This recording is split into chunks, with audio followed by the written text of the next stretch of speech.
Bonjour à tous, bienvenue dans ce nouvel épisode des survivants du burn-out dans lequel on va parler d'un sujet hautement sensible. Un sujet qui vous touche tous, un sujet... Aïe, aïe, aïe, aïe, aïe. Problème, problème, problème. Est-ce que vous avez du mal à laisser les autres se dépatouiller seuls? Est-ce que vous prenez souvent les problèmes des autres sur vos épaules? Ça vous parle, ça? Si vous avez l'impression que tout repose sur vous, eh ben, il est possible que vous soyez tombé dans le syndrome horrible du sauveur. Et ça, c'est un vrai problème parce que ce rôle, s'il vous donne l'impression d'être utile, il peut aussi vous flinguer, il peut aussi vous épuiser complètement en silence. Salut à tous, je m'appelle Théo Duverger, j'accompagne des personnes en burn-out à se remettre définitivement après des épisodes de burn-out. Ça fait plus de 13 ans maintenant que je fais ça et j'ai fondé le programme Quick Change qui justement accompagne des personnes pendant 3 mois à se remettre définitivement. Pourquoi ce programme et pourquoi cet épisode, surtout aujourd'hui, il est vraiment crucial? Parce que le syndrome du sauveur, mon Dieu, c'est un piège tellement fréquent chez les personnes qui finissent en burn-out. En gros, il y a deux types de personnes qui finissent en burn-out. Nous, dans le Quick Change, on ne prend que cela. C'est-à-dire que on a deux profils. Vous savez, il y a plusieurs profils de personnalité. Si vous m'écoutez, peut-être que vous connaissez ces différents profils de personnalité.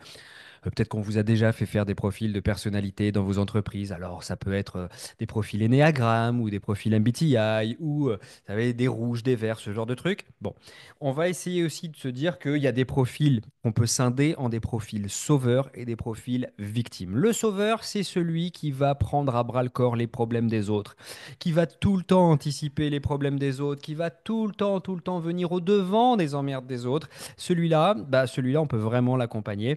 Et ceux qu'on n'accompagne pas, nous, ce sont les victimes. C'est jamais de leur faute, c'est toujours les gens qui sont méchants avec eux. Bon, bah, c'est en général un profil avec lequel ça va être compliqué déjà de se rendre compte que si tu changes quelque chose en toi, tu n'auras plus le burn-out. Parce qu'une personne en profil victime, très souvent, c'est bah non, mon burn-out, il vient pas de moi, c'est la faute de mon patron. Elle a du mal quand je lui explique que, ok, peut-être que ton patron, il a un caractère, mais si toi, tu n'apprends pas à dire non, à te positionner, ça va être compliqué, même avec un autre patron. Là, elle ne l'apprendra pas parce que comme elle est dans son rôle de victime, c'est toujours les autres les méchants. Ça vous parle un petit peu? Bon, c'est vraiment schématique. Encore une fois, si ça vous chauffe, un jour, je vous ferai un podcast là-dessus pour être bien précis dans cette différence entre le syndrome du sauveur euh, et le syndrome de la victime. J'ai toujours mon chat qui me harcèle. Moi, j'arrive pas à dire non à mon chat, vous voyez, quand je fais des podcasts. Donc, encore une fois, comprendre le syndrome du sauveur, comprendre pourquoi justement il vous fatigue autant, ça va vous permettre aussi de vous en libérer progressivement. Alors, qu'est-ce que c'est que le syndrome du sauveur? On en a parlé. C'est comme une espèce de besoin compulsif d'aider, ouais, de résoudre, de prendre en charge les autres au détriment de soi-même. Vous penserez à vous en dernier, vous allez vous éreinter, vous allez complètement mettre toute votre énergie pour aider l'autre, pour supporter le poids de la charge de l'autre, quand parfois même il vous a rien demandé, parce que c'est viscéral, c'est en vous, vous avez appris que l'autre passe avant vous. Il y a des croyances sous-jacentes, il y a des croyances en vous, vous avez grandi avec ces croyances-là qui sont je dois être là pour les autres. Vous savez, c'est souvent le premier de la fratrie ou la première de la fratrie à qui on a dit, oh quand même, tu pourrais t'occuper de ta petite sœur, tu pourrais montrer l'exemple. Un enfant à qui on a répété ça très souvent, bah, il se sent comme investi de la mission sacrée d'être le sauveur du monde. Des croyances du style aussi, bah, si je ne le fais pas, personne ne le fera correctement. Ça vous parle celle-là, hein? Bon, ça me parlait beaucoup celle-là.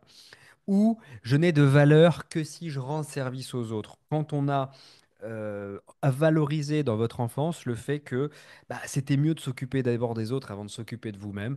Une partie de vous a compris que vous n'auriez de la valeur que si les autres passaient avant vous, que si vous rendiez notamment service.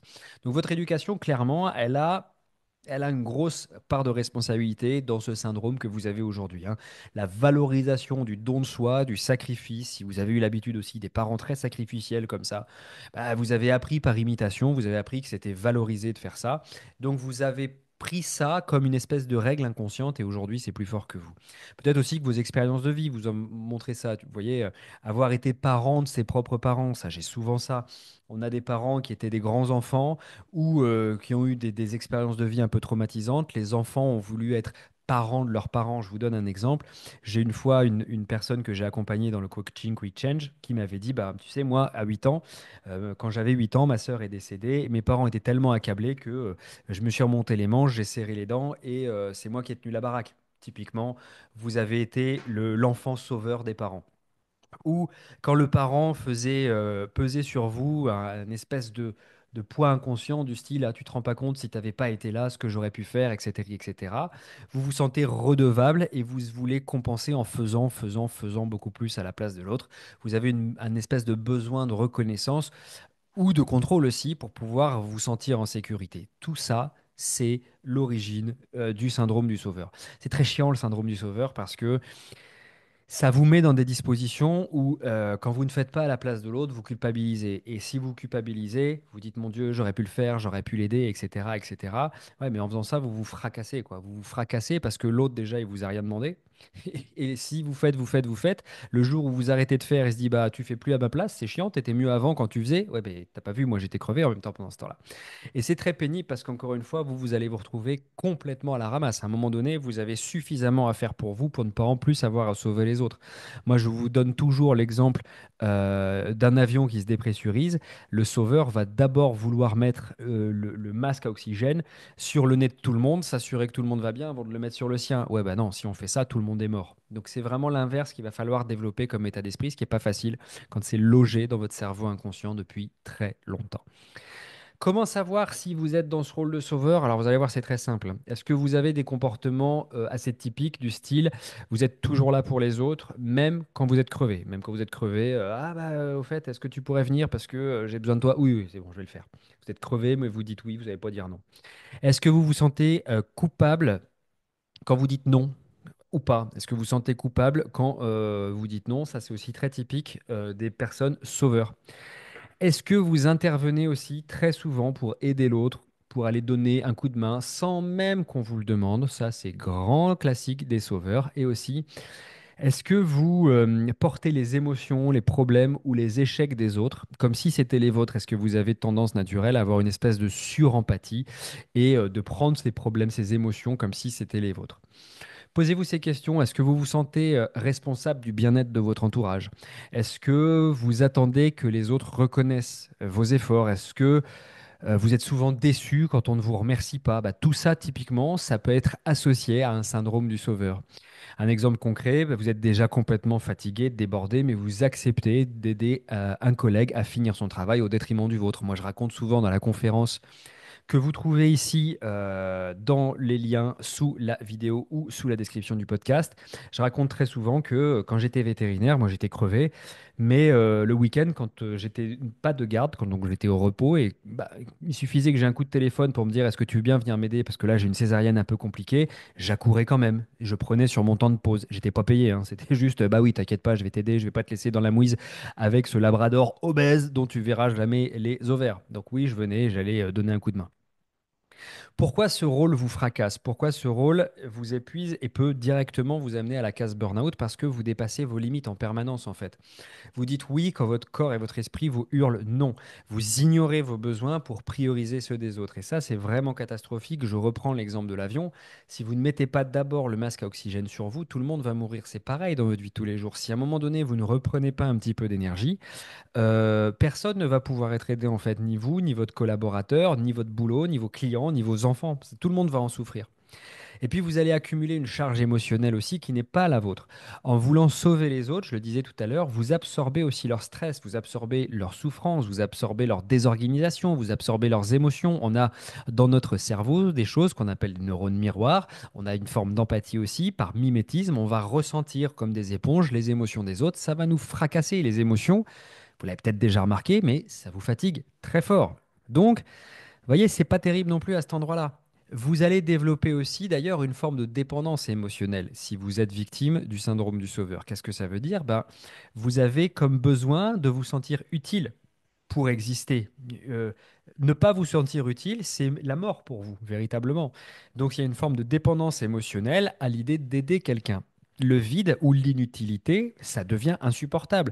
Si déjà dans votre vie vous avez ressenti ça, que le vide, l'absence de tâches, l'absence de choses à faire, bah, c'était compliqué, il y a peut-être un syndrome du sauveur qui traîne derrière, vous voyez? Et puis, bah, vous créez un déséquilibre dans vos relations. Ça, c'est compliqué quand j'en parle, mais je vais essayer de l'expliquer pour que tout le monde puisse comprendre. Vous devenez celui ou celle qui donne tout. mais qui souvent ne reçoit rien en retour. Et ça peut mener à du ressentiment. Vous voyez, ça peut mener à de la fatigue relationnelle, à de la solitude. C'est comme si à un moment donné, l'élastique se pétait et que tout ce que vous avez donné aux autres, vous vous dites à un moment donné, moi je fais tout pour eux, ils font rien pour moi. Il y a comme un déséquilibre émotionnel, un déséquilibre dans la balance de vos relations. Ça marche pas comme ça une relation, c'est donnant-donnant. C'est vraiment une histoire d'équilibre pour que ça fonctionne.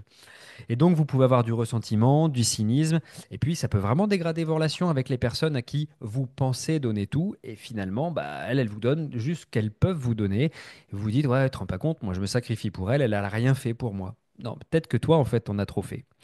Je me permets de vous le dire, hein, parce que justement, chez les personnes qui ont le syndrome sauveur, quand je l'explique comme ça, elles sont ouvertes à ce que je puisse leur expliquer. Une personne victime, ça serait, mais non, c'est pas vrai, c'est les autres qui sont méchants. Encore une fois, pour vous montrer la différence entre un profil et un autre profil de personnalité. Alors, vous allez me dire, Théo, c'est bien joli, mais comment on sort de cette cochonnerie de syndrome du sauveur? Bon, la première chose, c'est dégommer vos drivers. Soit fort, soit parfait, fait plaisir. Ça, j'en parle en long, en large et en travers dans la conférence, donc toujours dans la description du podcast, vous pouvez regarder ça. Et puis, on va donner aussi des petites astuces pour pouvoir justement se dégager de tout ça. La première, c'est reconnaissez votre valeur, hein. Reconnaissez que votre valeur ne dépend pas de ce que vous faites pour les autres. Ça peut être compliqué parce que depuis tout petit, on vous a appris ça. On vous a appris que vous n'aurez de la valeur que si vous faites quelque chose pour les autres. Ben, vous avez de la valeur même quand vous ne sauvez personne. Commencez à vous-même vous valider en dehors de votre rôle d'aidant. Essayez de faire ce genre de choses. Essayez de vous valider pour des petites choses en dehors de votre rôle d'aidant. Je suis quelqu'un de chouette, je suis quelqu'un de travailleur, je suis quelqu'un d'amical, je suis quelqu'un d'agréable. Voilà, juste validez-vous sur ce genre de petites choses. Apprenez à dire non sans culpabiliser. Refuser d'aider quelqu'un, c'est pas un manque d'amour ou de solidarité, c'est juste se protéger en fait. Et vous pouvez utiliser un exemple de réponse type du style, écoutez, je comprends votre besoin, mais pour l'instant, j'ai pas l'énergie pour vous aider maintenant. Voilà, ça suffit. C'est une manière de dire non très calme, très fluide, qui permet de ne pas s'embrouiller avec personne et d'être à l'aise avec soi-même. Laissez aussi les autres prendre leurs responsabilités. Ça, c'est important aussi de le comprendre, c'est que quand vous aidez quelqu'un, en fait, vous ne l'aidez pas. Quand vous aidez quelqu'un, quand vous allez beaucoup trop au devant de ses besoins, vous l'empêchez lui-même de grandir et d'apprendre qu'il peut s'en sortir par lui-même. Aider, c'est complètement faire ce genre de choses. C'est si je t'aide trop, je vais te rendre incapable de faire par toi-même. Laisser à la personne l'espace pour trouver ses propres solutions, même si c'est inconfortable, même si ça lui prend du temps, ben c'est peut-être lui faire un encore plus beau cadeau que de l'aider. C'est toujours, je donne cette métaphore, apprendre à quelqu'un un pêcher, c'est mieux que lui donner du poisson. Oui, par exemple. Donc, et accompagner une personne plus subtilement vers la réponse plutôt que de faire à sa place, c'est lui permettre aussi de trouver ses ressources en elle-même, donc de la rendre plus autonome. Évidemment, prenez soin de vous en premier et sans justification. On ne peut pas verser de l'eau d'une cruche vide. Ça n'existe pas. Vous devez d'abord remplir votre cruche d'eau. Ça veut dire quoi? Ça veut dire votre jauge à énergie quotidienne. Vous devez la remplir si vous voulez ensuite la verser dans d'autres activités avec d'autres personnes. C'est hyper important de commencer à vous bloquer des moments non négociables dans votre agenda pour vous-même et pas pour les enfants et pas pour le mari ou la dame et pas pour les collègues. Non, on s'en fout, rien que pour vous. Et puis encore une fois, travailler sur la peur du rejet ou la peur du conflit. Derrière le sauveur, il y a souvent la peur de ne plus être aimé si on ne se rend pas indispensable aux autres. Alors c'est un travail émotionnel profond à faire qui peut nécessiter un accompagnement. Dans le descriptif sous cette vidéo, je vais vous mettre un lien vers la formation qui s'appelle Zéro culpabilité. C'est une formation qui vous accompagne justement à vous libérer justement de ce rôle de sauveur. Je vais vous mettre un lien avec un bon de réduction pour ceux et celles qui seront intéressés. Vous pourrez aller regarder cette formation et vraiment, ça va vous aider à apprendre à prendre votre place, à vous libérer du regard de l'autre et puis à ne plus culpabiliser si vous pensez à vous. C'est super important. Je vais vous montrer en détail comment vous pouvez faire ça, comment on peut travailler sur votre conscient et votre inconscient pour être vraiment libéré de cette cochonnerie de culpabilité liée au fait que vous pensez que si vous n'aidez pas les autres, vous ne valez rien. Ok?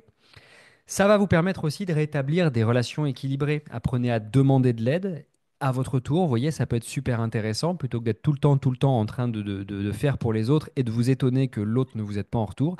Bah, peut-être que simplement vous n'avez jamais osez demander, ou peut-être que vous attendez que les autres devinent que vous avez besoin d'aide parce que vous savez le faire, parce que vous avez ce détecteur. Je vois qu'il y a un problème, donc je vais y aller. Tout le monde n'a pas ce détecteur, donc c'est OK si les gens ne le voient pas. Donc, ce qui est intéressant, c'est que vous pouvez travailler pour demander de l'aide. Et ça ne sera pas de la faute de l'autre, c'est juste qu'il ne le voit pas parce que vous ne savez pas demander, donc ça ne se voit pas que vous avez besoin d'aide. Apprenez à demander. Encore une fois, zéro culpabilité, on va en parler. Et puis, laissez les autres vous soutenir, même si c'est pas parfait. Je pense à ça pour les pros. Souvent, je parle de délégation aux personnes que j'accompagne. Oui, mais si je le fais pas bien, ça sera pas parfait. Bah, je sais, super en fait. Mais si tu le demandes à quelqu'un, bien sûr que ça sera pas comme si toi tu le faisais au début, mais tu vas apprendre à la personne à le faire progressivement à ta place jusqu'à ce que tu te rendes compte qu'elle est capable de le faire à un certain niveau. Alors bien sûr que ça sera peut-être pas parfait, mais ça te permettra toi d'avoir de l'oxygène, du temps pour toi, de l'énergie pour toi. Ok, super intéressant.